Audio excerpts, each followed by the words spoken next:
हमने acid base imbalance के बारे में पढ़ लिया था। नेक्स्ट हमारा टॉपिक PR यादव बुक के MCQ का है, इलेक्ट्रोलाइट बैलेंस एंड इम्बैलेंस। तो इसमें क्या पढ़ेंगे, तो देखो जो हमारी बॉडी होती है, हमारी बॉडी का जो नर्वस सिस्टम है, हमारी बॉडी में बहुत सारे सिस्टम है ना, ऐसे ही जो नर्वस सिस्टम है उसमें इलेक्ट्रोलाइट का बहुत इम्पॉर्टेंट रोल होता है। ठीक है, क्योंकि जो इलेक्ट्रोलाइट होता है खास करके जैसे सोडियम हो गया, ठीक है, सोडियम पोटेशियम, ये इनपुट और आउटपुट को क्या करते हैं, इनपुट आउटपुट इम्पल्स को जनरेट करते हैं और आगे बढ़ाते हैं। मतलब कहीं पे बॉडी में कुछ हो रहा है तो उसका मैसेज ब्रेन तक भिजवाते हैं, समझ लो। ठीक है, वही इम्पल्स है। इम्पल्स मतलब मैसेज को भेजना। तो भेजने का जो ये तरीका होता है उसमें सोडियम पोटेशियम का भी रोल होता है। ठीक है, नॉर्मल वैल्यूज़ हमें देखनी है बॉडी में कितनी होती है। तो कैल्शियम का नॉर्मल वैल्यू कितना होता है, 8.5 से 10.5 mg/dl। ठीक है, 5.5 से 4.5 से 5.5 मिली इक्विवेलेंट पर लीटर। ठीक है, फिर सोडियम का कितना हो जाएगा, 135 से 145 होता है। पोटेशियम कितना होता है, 3.5 से 5 होता है। फिर उसके बाद ICF के बारे में हम पढ़ चुके थे ना, तो इंट्रा सेलुलर कंपार्टमेंट उसे बोलेंगे, मतलब सेल के अंदर। ठीक है, तो सेल के अंदर क्या होता है, कैटायंस होते हैं। कैटायंस मतलब जिसके ऊपर प्लस चार्ज होता है। ठीक है, क्या होता है, प्लस चार्ज होता है। तो प्लस चार्ज देखो पोटेशियम पे है ना, तो जो सेल के अंदर है कौन कौन से इलेक्ट्रोलाइट होते हैं, ज़्यादा अमाउंट में कौन से इलेक्ट्रोलाइट होते हैं, तो पोटेशियम होता है, मैग्नीशियम होता है और फॉस्फेट होता है। फॉस्फेट कैटायन नहीं है क्योंकि इसके ऊपर नेगेटिव चार्ज है, ये एनायन है। ठीक, फिर उसके बाद जो ECF होता है वहाँ पे सोडियम ज़्यादा होता है। तो अंदर कौन होता है सेल के ज़्यादा, पोटेशियम, और सेल के बाहर कौन ज़्यादा होता है, सोडियम ज़्यादा होता है। ठीक है, पोटेशियम का काम क्या होता है, ये ICF फ्लूइड को मेंटेन करता है, उसका ऑस्मोटिक प्रेशर मेंटेन करता है, एसिड बेस बैलेंस में भी रोल प्ले करता है। क्योंकि हमने क्या पढ़ा था, अगर पोटेशियम लॉस होता है तो बॉडी में क्या हो जाता है, एल्केलॉसिस, लॉस और एल्केलॉसिस। ठीक है, फिर सोडियम का भी सेम फंक्शन होता है, लेकिन कहाँ पे होता है, ECF में। तो ECF में जो ऑस्मोलैरिटी होती है उसको सोडियम मेंटेन करता है आधा, और आधा कौन करता है, एल्बुमिन मेंटेन करता है ना। एल्बुमिन एक तरह का प्रोटीन होता है जो स्पंज की तरह काम करता है, हम पढ़ चुके हैं। फिर उसके बाद है ECF में फ्लूइड और इलेक्ट्रोलाइट को भी बैलेंस करता है ये, जो पोटेशियम ICF में कर रहा था वही सोडियम करता है कहाँ पर, ECF में। फिर उसके बाद जो सोडियम का रिटेंशन है, ठीक है, सोडियम जो है वो बॉडी में फ्लूइड को एबनॉर्मल अमाउंट में रिटेन करवाता है। मैंने बताया था सोडियम क्या करता है, सोडियम वाटर को बाइंड करता है। तो अगर सोडियम बॉडी में बढ़ जाएगा तो क्या हो जाएगा, वाटर का अमाउंट भी बॉडी में बढ़ जाएगा और एनीमा हो जाएगा। ठीक है, तो अब एक एक स्पेसिफिक इलेक्ट्रोलाइट के बारे में पढ़ेंगे, जिसमें सबसे पहले पढ़ेंगे पोटेशियम के बारे में। पोटेशियम के कम होने को बोलते हैं हाइपोकैलेमिया। ठीक है, मतलब पोटेशियम डिफिशिएट। कब कम हो जाता है, या तो पोटेशियम खाओ ही कम, ठीक है, या फिर क्या है, NG सक्शनिंग करो, वॉमिटिंग करो, डायरिया। जहाँ जहाँ H+ लॉस होगा वहाँ वहाँ पोटेशियम भी लॉस होगा। ठीक है, जहाँ जहाँ एसिड लॉस होगा वहाँ वहाँ पोटेशियम भी लॉस होगा, ऐसे करके याद रखना। ठीक है, जहाँ कौन लॉस होगा, एसिड लॉस होगा, वहाँ पोटेशियम भी लॉस हो जाएगा। और डायफोरेसिस मतलब बहुत ज़्यादा स्वेटिंग हो रही है तब भी पोटेशियम लॉस होगा। वुंड ड्रेनेज मतलब जहाँ कहीं बड़ा घाव होता है वहाँ पे क्या होता है कि फ्लूइड निकलता रहता है। तो ECF जो है, ECF में वैसे ही पोटेशियम कम होता है, जो थोड़ा बहुत है वो भी बाहर निकल जाएगा। तो क्या हो जाएगा, पोटेशियम की वैल्यू कम हो जाएगी ना, मतलब हाइपोकैलेमिया हो जाएगा। फिर उसके बाद लूप डायूरेटिक, देखो जब भी लूप डायूरेटिक आता है जैसे कि फ्रूसेमाइड, ये पोटेशियम को लॉस करवाता है। ठीक है, क्या करवाता है लूप डायूरेटिक, जितने भी डायूरेटिक होते हैं वो पोटेशियम को लॉस करवाते हैं, एक्सेप्ट पोटेशियम स्पेरिंग, जो कि आगे पढ़ेंगे। कार्टिकोस्टीरॉइड भी क्या करेगा, पोटेशियम लॉस करवाएगा। ठीक है, पॉलीयूरिया, बहुत ज़्यादा यूरिनेशन होगा तो भी पोटेशियम लॉस हो जाएगा। एल्डोस्टेरोनिज्म, जो कि कुशिंग सिंड्रोम, मतलब कुशिंग सिंड्रोम में क्या होता है, एल्डोस्टेरोनिज्म, जो कॉर्टिसोल का लेवल होता है वो क्या होता है, बढ़ जाता है। कॉर्टिसोल में 3 हार्मोन हमने पढ़े हैं ना, एंडोक्राइन में और अच्छे से पढ़ेंगे। उसमें कार्टिसोल जो होता है, जो कुशिंग सिंड्रोम होता है उसमें क्या हो जाता है, जो एड्रीनल कॉर्टेक्स है वहाँ से निकलने वाले जो कॉर्टिसोल हार्मोन होते हैं उनकी वैल्यू क्या होती है, उनकी वैल्यू बढ़ जाती है। ग्लूकोकार्टिकॉइड हो गए, मिनरेलोकार्टिकॉइड हो गए और सेक्स हार्मोन हो गए, ये तीनों की वैल्यू क्या हो जाती है, कुशिंग सिंड्रोम में बढ़ जाती है। मतलब कॉर्टिसोल क्या होता है, बढ़ जाता है। तो पोटेशियम का मूवमेंट जब ECF से ICF की तरफ जाने लगता है, ठीक है, कहाँ से, ईसीएफ से आईसीएफ की तरफ जाने लगता है। तो क्या होगा, ऐसे में एल्कलोसिस और हाइपर इंसुलिनीमिया में होता है। मतलब जब एल्कलोसिस हो जाती है तो क्या होता है, पोटेशियम कहाँ से कहाँ जाएगा, ईसीएफ से आईसीएफ की तरफ जाने लगता है, ठीक है। और जब इंसुलिन का लेवल जो होता है वो बॉडी में बढ़ जाता है, या इंसुलिन थेरेपी चल रही है तो इंसुलिन का लेवल बॉडी में बढ़ जाएगा, तो भी पोटेशियम क्या हो जाएगा, कम हो जाएगा, ठीक है। तो अगर इंसुलिन बढ़ा या एल्कलोसिस हुआ तो क्या हो जाएगा, पोटेशियम कम हो जाएगा। मतलब ईसीएफ से पोटेशियम कहाँ चला जाएगा, आईसीएफ में चला जाएगा। फिर कैस्टर ऑयल परगेटिव होता है, ये पेरिस्टालसिस को बढ़ा देता है। जब पेरिस्टालसिस बढ़ जाएगा तो क्या होगा, डायरिया हो जाएगा ना। और हमको पता है डायरिया होगा तो पोटेशियम लॉस होगा, तो जीआईटी से वाटर भी लॉस होगा, सोडियम भी लॉस होगा और पोटेशियम का एब्जॉर्प्शन नहीं होगा, ठीक है। फिर उसके बाद नेक्स्ट है कि हाइपर कैलेमिया। अभी तो हमने पढ़ा कि डिफिशिएट किसकी वजह से हो रहा था, तो अब पढ़ेंगे कि पोटेशियम के बढ़ने का कारण क्या होता है बॉडी में। तो कोई पोटेशियम बहुत ज़्यादा खा रहा है, या किसी को किडनी डिजीज़ है, ये इंपॉर्टेंट लाइन है। अगर किसी को किडनी डिजीज़ है तो उसके में पोटेशियम क्या हो जाएगा, बढ़ जाएगा। एड्रीनल इनसफिशियंसी है, पीछे हमने कुशिंग सिंड्रोम पढ़ा, यहाँ क्या पढ़ा, एडिसन्स डिजीज, मतलब एड्रीनल इनसफिशियंसी है। एड्रीनल ग्लैंड से निकलने वाले जो हार्मोन होते हैं वो नहीं निकल रहे हैं प्रॉपर, ठीक है। मतलब जो कॉर्टिसोल है उनका लेवल क्या हो गया है, घट गया है। जबकि कुशिंग सिंड्रोम में क्या था, कॉर्टिसोल का लेवल बढ़ गया था। जब कॉर्टिसोल बढ़ेगा तो पोटेशियम घट जाएगा। जब जो एडिसन्स डिजीज़ है इसमें कॉर्टिसोल घटेगा तो क्या हो जाएगा, पोटेशियम बढ़ जाएगा, उल्टा है, ठीक है। तो इसमें एड्रीनल कॉर्टिकल हार्मोन क्या होंगे, घट जाते हैं। किसमें, एडिसन डिजीज में। कॉर्टिकल हार्मोन हमको पता है, ग्लूकोकार्टिकॉइड, मिनरलोकार्टिकॉइड और सेक्स हार्मोन। तो अगर जो पोटेशियम है उसका एक्सक्रीशन ही नहीं हो रहा है बॉडी से, ठीक है, तब भी, जैसे कि जब हम कौन सा डायूरेटिक देते हैं, पोटेशियम स्पेयरिंग डायूरेटिक देते हैं, जैसे कि स्पाइरोनोलैक्टोन। तो इसमें क्या होता है, ये पोटेशियम को बाहर नहीं निकलने देता किडनी से, तो इससे क्या हो जाता है, पोटेशियम बढ़ जाता है।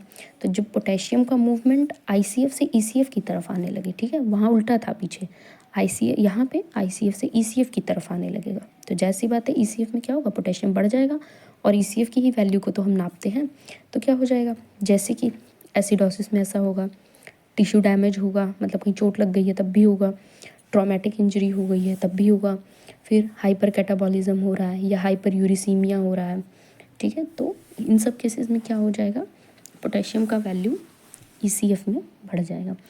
अच्छा, सर्जरी के टाइम पे क्या होता है, सर्जरी की वजह से बहुत सारा टिश्यू, लॉट्स ऑफ टिश्यू क्या होता है, डैमेज होता है, बहुत सारे टिश्यू डैमेज हो जाते हैं। और हमने क्या पढ़ा, ट्रॉमेटिक इंजरी या टिश्यू डैमेज में क्या हो जाता है, पोटेशियम आईसीएफ से ईसीएफ की तरफ आने लगता है। जब आईसीएफ से ईसीएफ की तरफ आने लगता है तो इस वजह से पोटेशियम का लेवल बढ़ जाता है, ठीक है। फिर ईसीजी चेंज में अगर पोटेशियम घटा, ठीक है, क्या हुआ, अगर पोटेशियम घटा और अगर पोटेशियम बढ़ा, कुछ भी हो, ईसीजी में चेंज होगा। तो देखो, जब भी पोटेशियम घटेगा तो क्या होगा, सारी चीज़ें घट जाएंगी, जैसे स्वेलो हो जाएगा, फ्लैट हो जाएगा, इन्वर्टेड हो जाएगा। कौन, टीवीएफ, मतलब टीवीएफ क्या होगा, फ्लैट कम हो जाएगा, इन्वर्टेड इतना कम हो जाएगा, उल्टा हो जाएगा, याद रहेगा। फिर उसके बाद एसटी सेगमेंट, ये भी कम हो जाएगा, मतलब डिप्रेशन हो जाएगा। यू वेव दिखने लगेगी, ठीक है, यू वेव दिखने लगेगी, नॉर्मल ईसीजी में यू वेव नहीं दिखती। फिर उसके बाद अगर पोटेशियम का लेवल बढ़ जाएगा तो सब कुछ बढ़ जाएगा, उसका उल्टा। टी वेव कैसी हो जाएगी, टॉल हो जाएगी, पीक हो जाएगी। पी वेव कैसी हो जाएगी, फ्लैट हो जाएगी, दिखेगी ही नहीं। क्यूआरएस चौड़ा हो जाएगा, वाइडेंट हो जाएगा। प्रोलॉन्ग पीआर इंटरवल हो जाएगा, ठीक है। तो ऐसे करके इसको याद करना है अच्छे से। तो ये ध्यान रखना है कि ईसीजी मतलब पोटेशियम चाहे घटता है चाहे बढ़ता है तो कार्डियक प्रॉब्लम होनी तय है, क्योंकि ईसीजी में मतलब कार्डियक प्रॉब्लम होगी तो ईसीजी में तो डिफरेंस आएगा ही। फिर उसके बाद साइन सिम्टम क्या होता है हाइपोकैलेमिया का, मतलब कैसे पता चलेगा कि पोटेशियम कम हो गया। तो देखो, एक्यूट फेज में, मतलब जब मॉडरेट लेवल में हाइपोकैलेमिया होता है तो क्या हो जाएगा, तो मस्कुलर वीकनेस, फटीग, कॉन्स्टिपेशन और मसल एक हो जाएगा।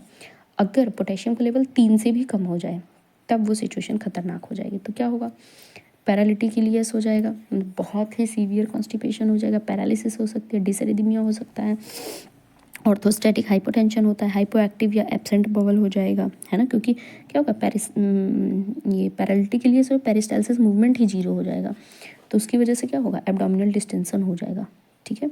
फिर उसके बाद अगर पोटेशियम बॉडी में कम या ज़्यादा होता है तो कार्डियक डिसरिदमिया होता है, पहले ही बता दूँ, ईसीजी में चेंज देखने को मिलेगा।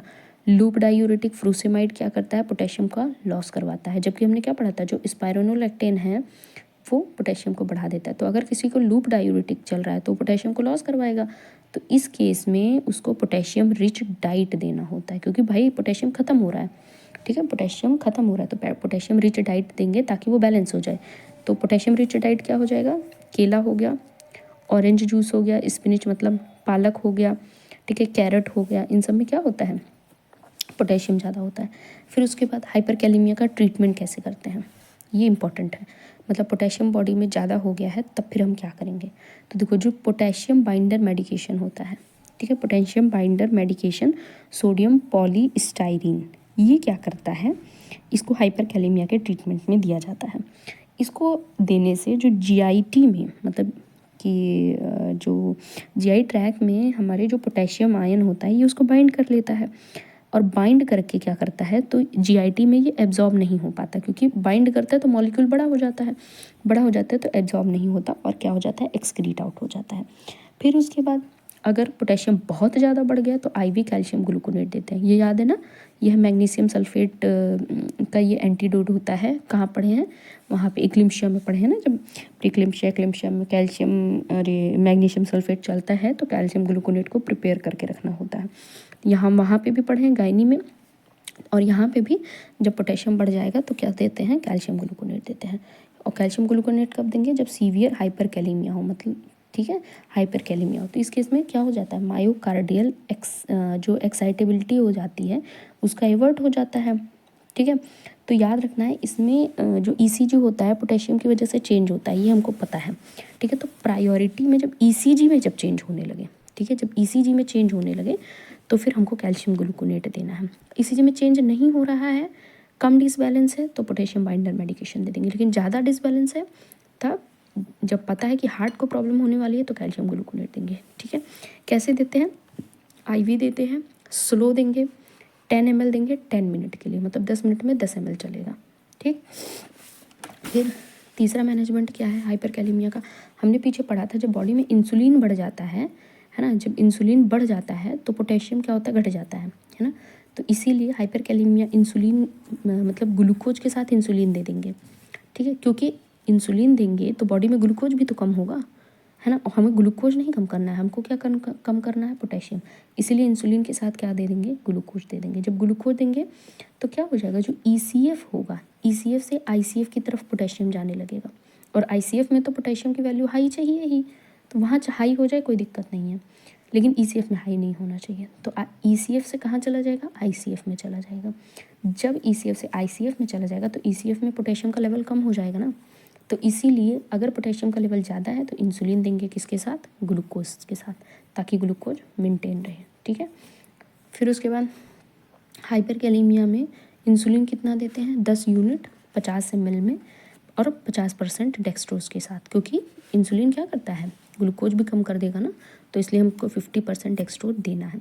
इसीलिए इंसुलिन इन्फ्यूजन में पोटेशियम कम होने का रिस्क बढ़ जाता है, मतलब हाइपोकैलेमिया का रिस्क बढ़ जाता है। जैसे किसी को इंसुलिन थेरेपी चल रही है और उसको चल रही है डायबिटीज़ की वजह से, ठीक है, डायबिटीज़ है किसी को, इंसुलिन थेरेपी चल रही है, तो उसमें हम देखेंगे ना पोटेशियम का कम होने का रिस्क बहुत बढ़ जाता है उस पेशेंट को, तो हमको पोटेशियम बहुत क्लोजली मॉनिटर करना होता है ऐसे पेशेंट में। फिर आ जाता है सोडियम इम्बैलेंस। सोडियम का हमने वैल्यू पढ़ लिया था, 135 से 145 क्या होता है, नॉर्मल सोडियम लेवल होता है ना। फिर उसके बाद सोडियम अगर कम हो गया बॉडी में तो हाइपोनेट्रीमिया होगा।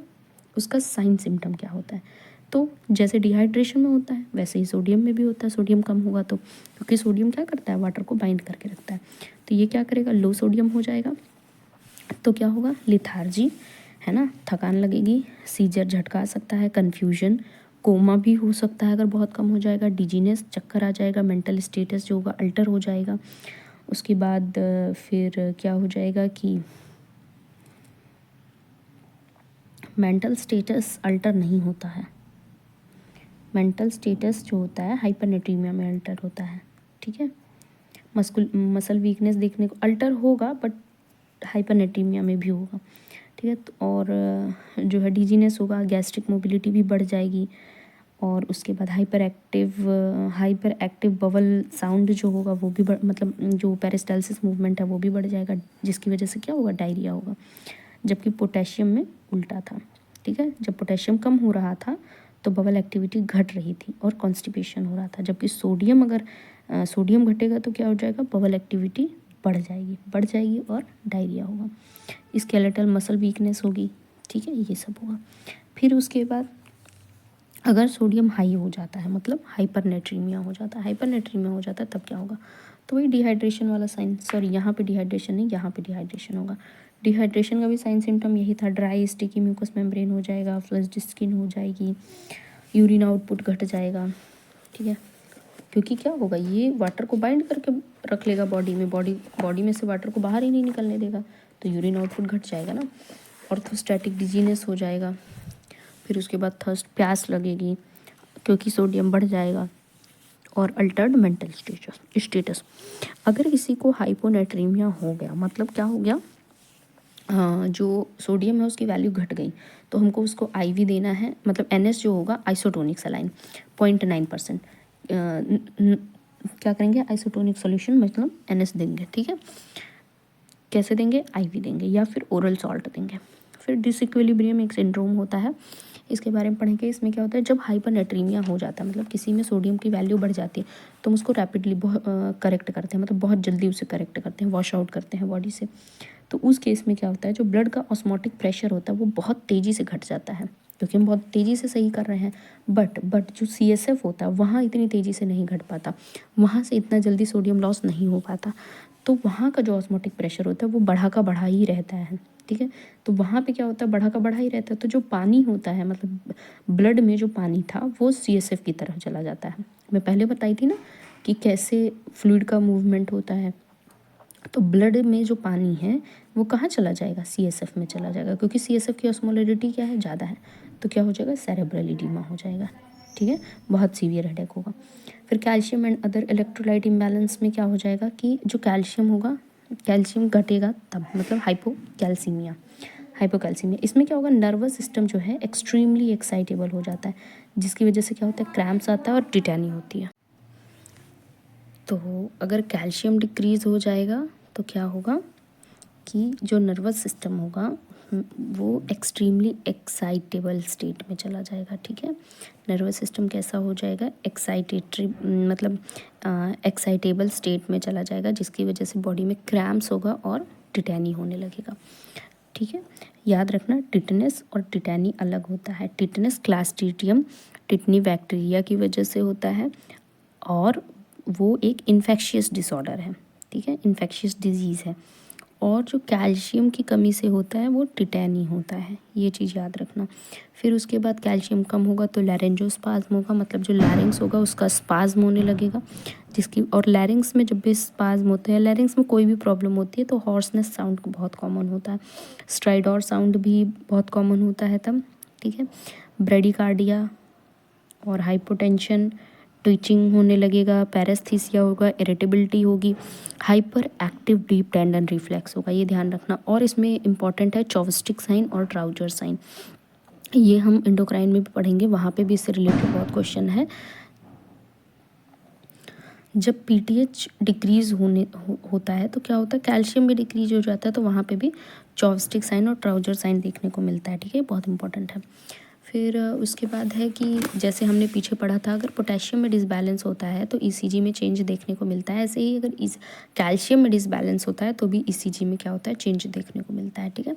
तो ECG में अगर लो कैल्शियम है तो क्या, मतलब हाइपोकैल्सीमिया है तो क्या देखने को मिलेगा, वाइडेंड और प्रोलॉन्ग ST और QT इंटरवल। ECG चेंज अगर हाई है कैल्शियम तब क्या होगा, तब जो ST सेगमेंट है वो शॉर्टन हो जाएगा, T वेव जो होगा वो चौड़ी हो जाएगी और हार्ट ब्लॉक हो सकता है।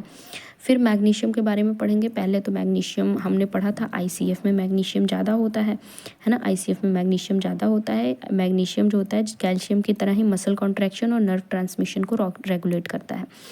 फिर उसके बाद मसल कॉन्ट्रैक्शन में कैल्शियम भी हेल्प करता है ना, ऐसे ही नर्व ट्रांसमिशन में सोडियम पोटेशियम होता है तो मैग्नीशियम भी होता है। फिर उसके बाद अगर मैग्नीशियम कम हो जाता है तो कब कम होता है, क्रोनिक अल्कोहलिज्म, जो बहुत ज़्यादा अल्कोहल लेते हैं लगातार। डायूरेटिक की वजह से भी होता है, जब कोई लग्जेटिव का बहुत ज़्यादा यूज़ करता है। माल एब्जॉर्प्शन सिंड्रोम है, जैसे कि क्रोन्स डिजीज़ में हम देखते हैं माल एब्जॉर्प्शन सिंड्रोम है ना, वहाँ पे मैग्नीशियम कम हो जाता है, वॉमिटिंग, डायरिया। तो वॉमिटिंग डायरिया में ध्यान रखना पोटेशियम भी कम होता है, वाटर भी कम होता है, मैग्नीशियम भी कम होता है, तीनों ही कम हो जाते हैं। तो मैग्नीशियम का पहला साइन क्या है कि अगर मैग्नीशियम बढ़ जाएगा तो डीप टेंडन रिफ्लेक्स क्या हो जाएगा, घट जाएगा, जबकि कैल्शियम में उल्टा था। अगर अगर मैग्नीशियम बढ़ जाता है तो डीप टेंडन रिफ्लेक्स क्या हो जाएगा, घट जाएगा। अगर मैग्नीशियम घट जाता है तो यहाँ पे भी पॉजिटिव ट्राउजर साइन और चॉपस्टिक साइन देखने को मिलेगा। ये इंपॉर्टेंट है, कब मैग्नीशियम घट जाएगा। और जैसे कैल्शियम घट रहा था तो भी क्या था, ट्राउजर और चॉपस्टिक साइन देखने को मिल रहा था। ये इसमें इंपॉर्टेंट है, बाकी इंपॉर्टेंट नहीं है इतना ज़्यादा। तो ये हमने देख लिया कि अगर मैग्नीशियम बढ़ जाएगा तो टेंडन रिफ्लेक्स क्या हो जाएगा, टेंडन रिफ्लेक्स घट जाएगा। ठीक है, ये चीज़ ध्यान रखना। फिर उसके बाद है कि जो क्लोराइड है, क्लोराइड का क्या होगा, क्लोराइड अगर बढ़ जाता है तो क्या हो जाता है, तो उसमें रीनल ट्यूबुलर एसिडोसिस देखने को मिलेगा, क्योंकि हमने देखा था ना क्लोराइड इन्वर्स रिलेशन रखता है किसके साथ, पीएच के साथ। अगर क्लोराइड बढ़ता है तो पीएच घट जाएगा, एसिडोसिस हो जाएगी। सीवियर डायरिया में भी होता है कुसिंग सिंड्रोम। कुसिंग सिंड्रोम में क्या होता है, इसमें भी जो क्लोराइड होता है वो बढ़ जाता है। और भी चीज़ें होती है कुसिंग सिंड्रोम में, जैसे कि ग्लूकोज बढ़ जाता है, सोडियम बढ़ जाता है, पोटेशियम घटता है, कैल्शियम घटता है। ठीक है, ये चीज़ याद रखना। सोडियम क्या होता है, बढ़ता है। कॉर्टिकल हार्मोन बहुत ज़्यादा सिक्रीट होते हैं ना कुशिंग सिंड्रोम में, ये हम पढ़ेंगे एंडोक्राइन में। फिर उसके बाद ऑस्मोसिस। ऑस्मोसिस का मतलब क्या होता है, जब कोई सेलेक्टिव या सेमी परमिएबल मेम्ब्रेन रखते हैं। सेम वही चीज़ है जो लो कंसंट्रेशन से हाई कंसंट्रेशन की तरफ में जो वाटर होता है वो मूव करता है, लेकिन सेमी परमिएबल मेम्ब्रेन के थ्रू, तो उसको ऑस्मोसिस बोलते हैं। डिफ्यूजन क्या होता है, डिफ्यूजन में हाई कॉन्सेंट्रेशन से लो कॉन्सेंट्रेशन की तरफ मूव करता है। जैसे कि अगरबत्ती या परफ्यूम की खुशबू क्या होता है, एक जगह रहता है तो पूरे रूम को महका देता है ना, वहाँ पे डिफ्यूज़न ही होता है। डिफ्यूज़न मेनली गैस लिक्विड में भी होता है, बट गैस में तो डिफ्यूज़न ही होता है। तो किस चीज़ पर डिपेंड करता है कि मतलब पार्टिकल पे चार्ज कैसा है, पार्टिकल का साइज कितना बड़ा है। अगर बड़ा होगा तो डिफ्यूज़न कम होगा। कंसंट्रेशन ग्रेडियंट मतलब कंसंट्रेशन में डिफरेंस होना चाहिए। अगर डिफरेंस नहीं, तो हमने थ्योरी देख लिया इलेक्ट्रोलाइट बैलेंस और इम्बैलेंस का। अब उसका हम देखेंगे एमसीक्यू। ठीक है, तो कह रहा है कि इलेक्ट्रोलाइट इम्बैलेंस होता है तो सबसे ज़्यादा बॉडी का कौन सा सिस्टम अफेक्ट होता है ना। तो हमने क्या पढ़ा था, न्यूरोमस्कुलर सिस्टम सबसे ज़्यादा अफेक्ट करता है, क्योंकि नर्वस सिस्टम में सोडियम पोटेशियम का बहुत रोल होता है, और जो मस्कुलर सिस्टम होता है उसमें कैल्शियम मैग्नीशियम का बहुत ज़्यादा रोल होता है। फिर उसके बाद कैल्शियम की रेंज पूछी है, हमने क्या पढ़ा था, कैल्शियम की रेंज में 8.5 से 10.5 mg/dl, और मिली इक्विवेलेंट में 4.5 से 5.5 मतलब 4.5 से 5.5 मिली इक्विवेलेंट में पढ़ा था। फिर उसके बाद सोडियम का नॉर्मल रेंज हमको पता है 135 से 145 होता है। फिर उसके बाद जो इंट्रासेलुलर मतलब आईसीएफ में कौन सा इलेक्ट्रोलाइट ज़्यादा होता है, पोटेशियम, हमको पता है। फिर उसके बाद जो पोटेशियम का लेवल होता है कितना होता है, नॉर्मल 3.5 से 5 होता है। फिर आईसीएफ जो होता है उसमें कौन सा केमिकल कंपोजिशन ज़्यादा होता है, हमने पढ़ा था फॉस्फेट होता है, मैग्नीशियम होता है और पोटेशियम होता है। फिर आईसीएफ में कौन सा मेजर कंपोनेंट नहीं होता, सोडियम नहीं होता। सोडियम कहाँ ज़्यादा पाया जाता है, ईसीएफ में पाया जाता है। फिर बायोलॉजिकल फंक्शन क्या है पोटेशियम का, पोटेशियम हमको पता है जो सेल के अंदर होता है वो ऑस्मोटिक प्रेशर को मेंटेन करके रखता है, रेगुलेट करता है। बहुत सारे एंजाइम होते हैं, उनके जो कोफैक्टर होते हैं वो कौन होते हैं, जैसे जिंक और कॉपर। एचबी की हीमोग्लोबिन में कौन से मिनरल हेल्प करते हैं, आयरन और कॉपर। फिर थायराइड हार्मोन को के प्रोडक्शन में कौन हेल्प करता है, आयोडीन, ये तो हर कोई जानता है। फिर उसके बाद आता है कि जो ईसीएफ होता है ना, मतलब जो ईसीएफ होता है उसमें कौन सा कैटायन होता है, तो हमको पता है ईसीएफ में सोडियम सबसे ज़्यादा होता है। और जो ऑस्मोटिक प्रेशर होता है, ठीक है, ऑस्मोटिक प्रेशर और एसिड बेस बैलेंस, ये कौन सा मिनरल करता है, सोडियम करता है। अगर सोडियम एबनॉर्मली क्या हो जाए, रिटेन हो जाए बॉडी में, तो हमको पता है कि पानी भी रिटेन होने लगता है ना। तो सोडियम अगर रिटेन हुआ तो फ्लूइड भी रिटेन होने लगेगा बॉडी में और इडिमा हो जाएगा। फिर major nutrient involve in fluid balance कौन सा होता है, सोडियम और पोटेशियम, ये भी हम जानते हैं। फिर पोटेशियम इम्बैलेंस के बारे में आ गया।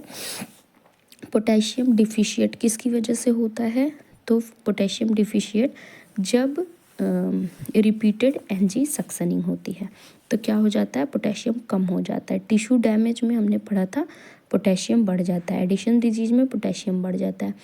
पोटेशियम रिटेनिंग डायूरेटिक मतलब कि वो जैसे स्पाइरोनोलैक्टोन में भी क्या होता है, पोटेशियम बढ़ जाता है ना, ये सब हमने पढ़ा था।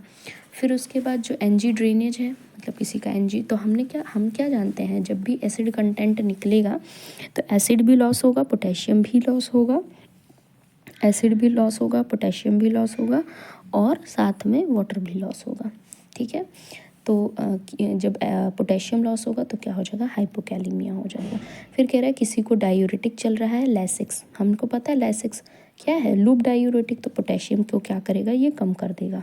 ठीक है, फिर पोटेशियम डिफिशिएट है, तो हमको पता है पोटेशियम डिफिशिएट किस में होता है, एनजी सक्शनिंग में पोटेशियम कम हो जाता है। पोटेशियम स्पेरिंग डायूरेटिक क्या हो जाता है, स्पेरिंग डायूरेटिक में क्या होता है, पोटेशियम रिटेनिंग डायूरेटिक बोलते हैं इसको, ये पोटेशियम को बढ़ा देता है।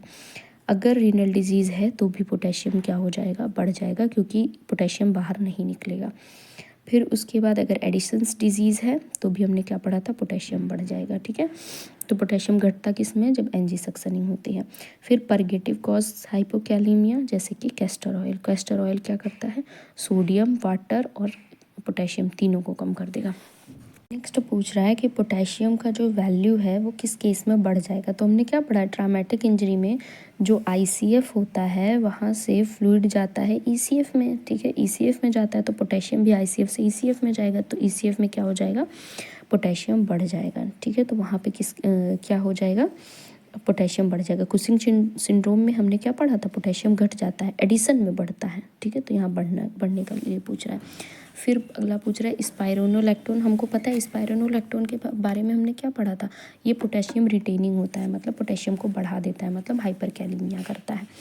फिर उसके बाद कह रहा है कि पेशेंट की सर्जरी हुई है, patient had extensive and prolong surgery, कौन सा इलेक्ट्रोलाइट हमको क्लोजली मॉनिटर करना है, तो पोटेशियम को हमको करना है, क्योंकि हमें पता है सर्जरी हुई है। अगर सर्जरी हुई है तो उस केस में क्या हुआ है, टिश्यू डैमेज हुआ है ना, और टिश्यू डैमेज का कनेक्शन किस चीज़ से था, पोटेशियम से। वो क्या करता है, टिश्यू डैमेज होगा तो आईसीएफ से ईसीएफ में पोटेशियम आ जाएगा और पोटेशियम की वैल्यू बढ़ जाएगी। फिर कह रहा है जब पोटेशियम कम हो जाएगा, जब पोटेशियम कम होगा तो क्या हो जाएगा, तो कम होगा तो हमको पता है सब कुछ कम हो जाएगा, तो एसटी सेगमेंट डिप्रेशन हो जाएगा। यहाँ पे तो बढ़ा हुआ है, यहाँ भी बढ़ा हुआ है, यहाँ भी बढ़ा हुआ है ना, ज़्यादा है सब, यहीं पे बस कम है, तो कम मतलब कम। ठीक है, फिर अगर टॉल टेंटेटिव, तो हमको पता है टॉल मतलब बढ़ा हुआ है, अगर बढ़ता है तो पोटेशियम क्या हो रहा है, इसका मतलब कि बढ़ा हुआ है, तो हाइपरकैलेमिया। फिर उसके बाद कह रहा है कि पोटेशियम का जो लेवल है वो घट गया है। ठीक है, घट गया तो कौन सा साइन सिम्टम देखने को मिलेगा, तो हमें क्या पढ़ा था, मसल वीकनेस देखने को मिलती है, कॉन्स्टिपेशन देखने को मिलता है, बवल एक्टिविटी घट जाती है। फिर उसके बाद ठीक है, तो फिर उसके बाद है कि हाइपोकैलेमिया, मतलब वही पोटेशियम क्या हो रहा है, पोटेशियम घट रहा है, तो क्या हो जाएगा, तो कह रहा है कि इवैल्यूएट रिस्पॉन्स ऑफ ट्रीटमेंट, नहीं, हम क्या कर रहे हैं, हाइपोकैलेमिया, किसी का पोटेशियम घटा हुआ था उसको पोटेशियम सप्लीमेंट दिया जा रहा है। ठीक है, पोटेशियम सप्लीमेंट दिया जा रहा है, तो हम इवैल्यूएट करेंगे कि जो ट्रीटमेंट है वो ठीक है, सही से जा रहा है कि नहीं जा रहा है। तो इस चीज़ के लिए हम क्या ऑब्जर्व करेंगे, तो हम देखेंगे जो उसकी मसल स्ट्रेंथ है वो बढ़ जाएगी। ठीक है, वर्सनिंग ऑफ कॉन्स्टिपेशन कब होता है, ये पोटेशियम जब घटता है, और मसल स्ट्रेंथ हम देखेंगे तो मसल स्ट्रेंथ उसकी क्या हो जाएगी, बढ़ जाएगी।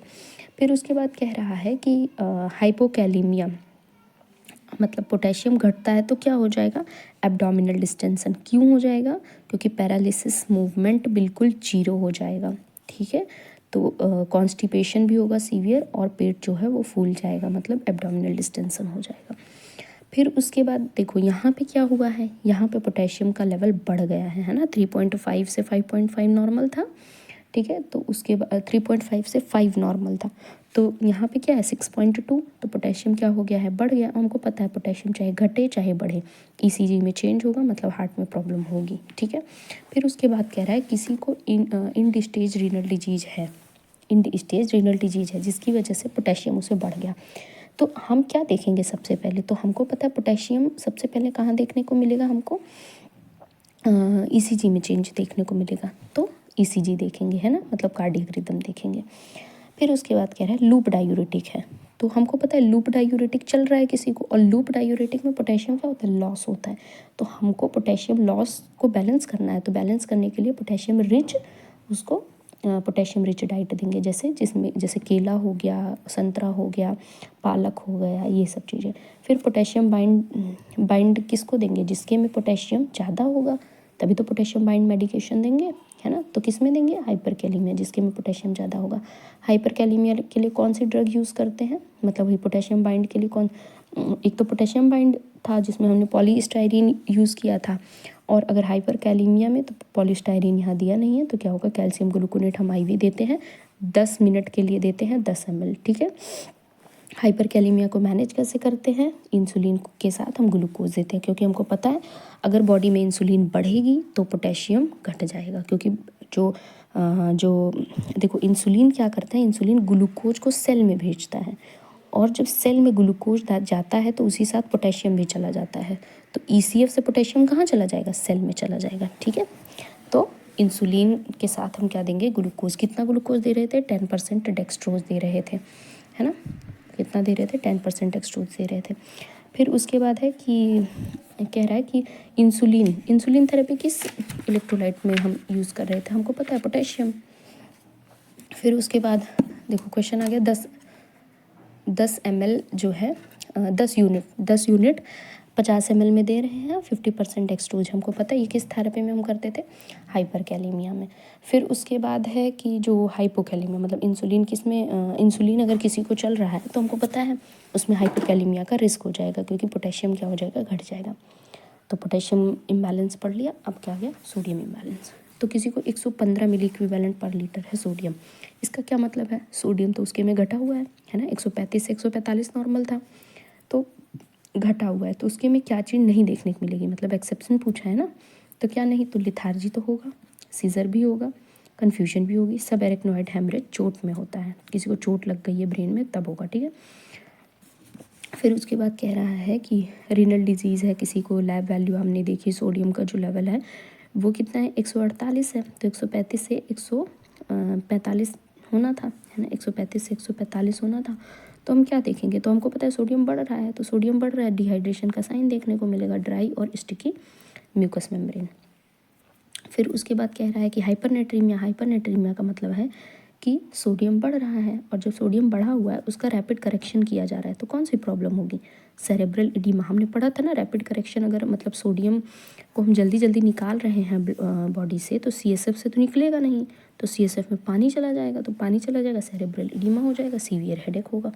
फिर उसके बाद कह रहा है कि हाइपरनेट्रीमिया, मतलब सोडियम क्या है, सोडियम कम है, तो हम क्या करेंगे, उसको ओरल सॉल्ट भी दे सकते हैं, और आइसोटोनिक सलाइन, ठीक है। हॉस्पिटल लेवल पे क्या, आइसोटोनिक सलाइन देंगे, ठीक। फिर उसके बाद कैल्शियम और अदर इलेक्ट्रोलाइट इम्बैलेंस में क्या है कि लैरिंजियोस्पाज्म हो रहा है। मैंने बताया था लैरिंजियोस्पाज्म कब होता है, जब कैल्शियम घट जाता है, और क्या कहते हैं, हॉर्सनेस और स्ट्राइड और साउंड सुनाई देगा, तो हाइपोकैलेमिया में।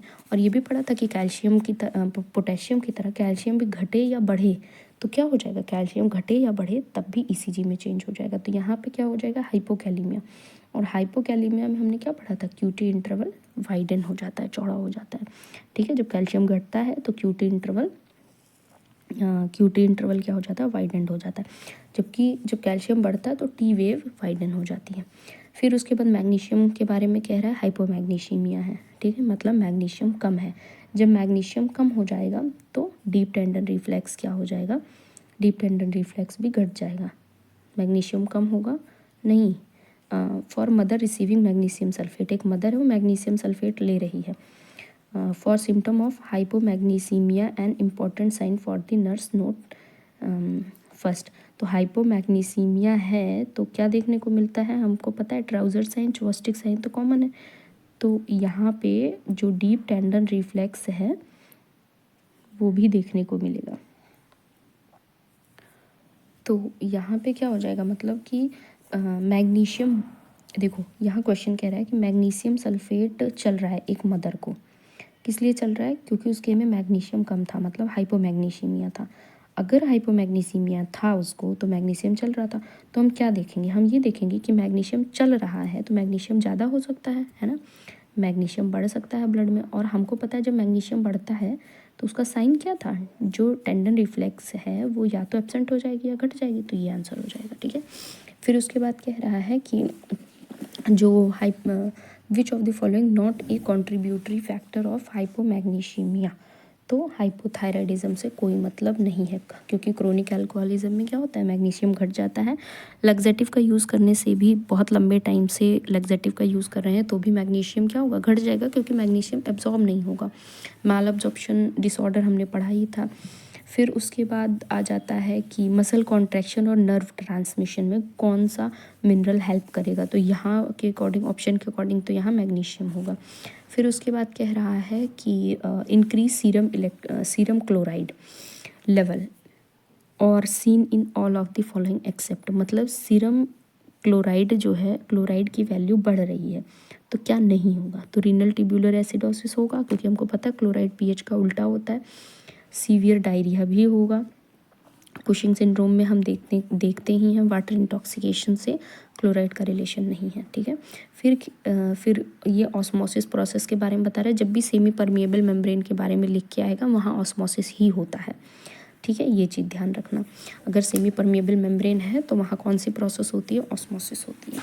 फिर उसके बाद कह रहा है कि जब high if the blood plasma has higher osmolarity then the fluid within the RBC the mechanism involved equalisation fluid concentration. तो देखो कह रहा है कि मतलब डिसबैलेंस है, जो ब्लड है उसकी ऑस्मोलैरिटी अलग है और आरबीसी की ऑस्मोलैरिटी अलग है। और आरबीसी क्या है, एक सेल है, और सेल किससे बनी होती है, सेल किनारे किनारे प्लाज्मा मेम्ब्रेन से घिरी होती है। और जो प्लाज्मा मेम्ब्रेन है वो कैसा होता है, वो सेमी परमिएबल होता है ना, सिलेक्टिव और सेमी परमिएबल होता है। तो वहाँ से क्या होगा, वाटर डिफ्यूज़ होगा, तो उस चीज़ को क्या बोलेंगे, ऑस्मोसिस। क्यों, क्योंकि सेमी परमिएबल मेम्ब्रेन है ना आरबीसी के पास। तो मैंने बताया था जब सेमी परमिएबल मेम्ब्रेन आएगा तो ऑस्मोसिस बोलेंगे। ठीक है, फिर उसके बाद कह रहा है कि जब सेल मेम्ब्रेन से डिफ्यूजन होता है डज नॉट डिपेंड ऑन, किस चीज़ पर डिपेंड नहीं करता। तो हमें पता है डिफ्यूजन किस चीज़ पर डिपेंड करता है, चार्ज, पार्टिकल पर चार्ज क्या है, क्योंकि उसी के अकॉर्डिंग वो मूव करेगा। काइनेटिक एनर्जी ऑफ पार्टिकल पे, इस पे डिपेंड नहीं करता। पार्टिकल का साइज क्या है, इस पे करेगा, कंसंट्रेशन चेंज पे करेगा। फिर उसके बाद कह रहा है कि movement of particle from region to higher concentration to region of lower concentration.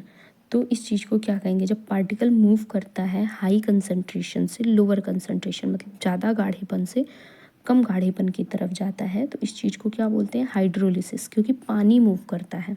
ठीक है, यहाँ पे क्या करेगा, क्योंकि हाई कंसंट्रेशन से लो कंसंट्रेशन की तरफ जा रहा है, रीज़न हायर कंसंट्रेशन से लो कंसंट्रेशन, तो इसका मतलब कि हाई कंसंट्रेशन की तरफ पानी क्या है